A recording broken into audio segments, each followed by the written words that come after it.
I have to talk myself off the edge many times. And that's just the way I am. I've always been this way. I'm wired differently. Many of us are wired whatever we were wired. My diagnosis of bipolar plays a huge effect because every symptom from that I go through. I go through hate every day. I go through anger every day. I go to bed at night and I think about the people that have hurt me, that have hurt my family, people who've done horrible things in the world, and then what can I do to get even with those people? I exhaust so much of my life with that, but I'm getting better. That's the beauty of it. I'm getting better, and I'm always going to get better until that day is I'm not here, whichever that's God's hands or my hands or somebody else's hands. But when you're going through stuff like this, isolation doesn't work. I don't have a lot of friends that I would reach out to because many of them would not be able to handle a conversation. Many of them don't know what to say. And it doesn't mean they're bad people. They just don't know what to say. And it's okay.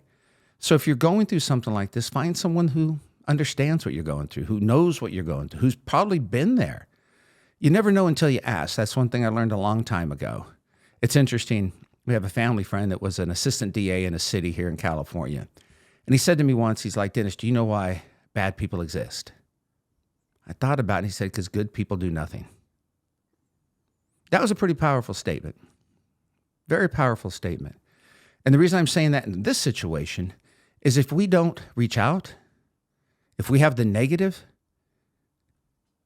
if we don't reach out to somebody and do something that's positive, reaching out, then we're going to sit there in our own mind and we're going to do the things we do, and we're going to create the paranoia, and we're going to create the fear, and we're going to create things are going to get worse and worse and worse. Now, I'm not the best with English, so if I sound like I'm not speaking proper, hey, it's real.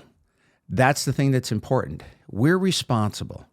It's never easy to be responsible. I deal with so many people that in business, in sports, in family, that just don't want to talk, don't want to hear.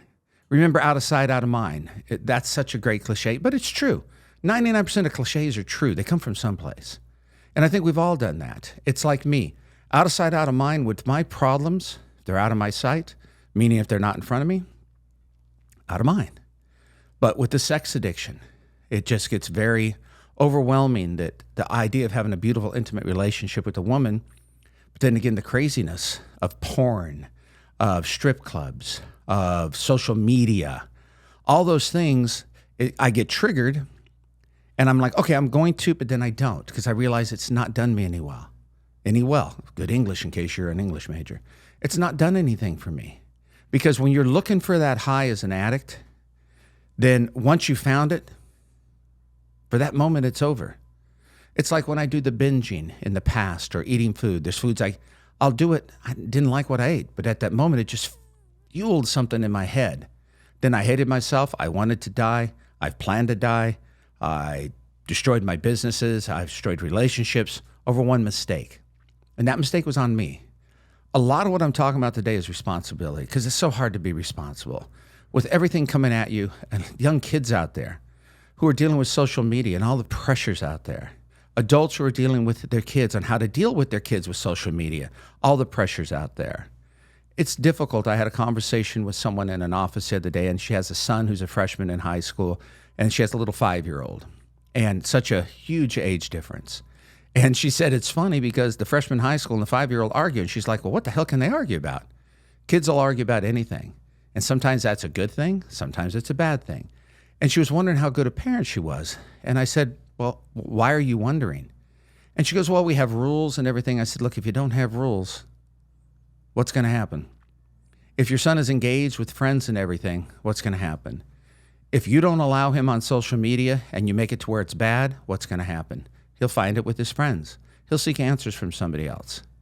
What I'm getting at is, if you have a problem, reach out to the people who are close to you, the ones you trust, the ones you know are going to listen. There's a big difference between listening to what I have to say and hearing what I have to say.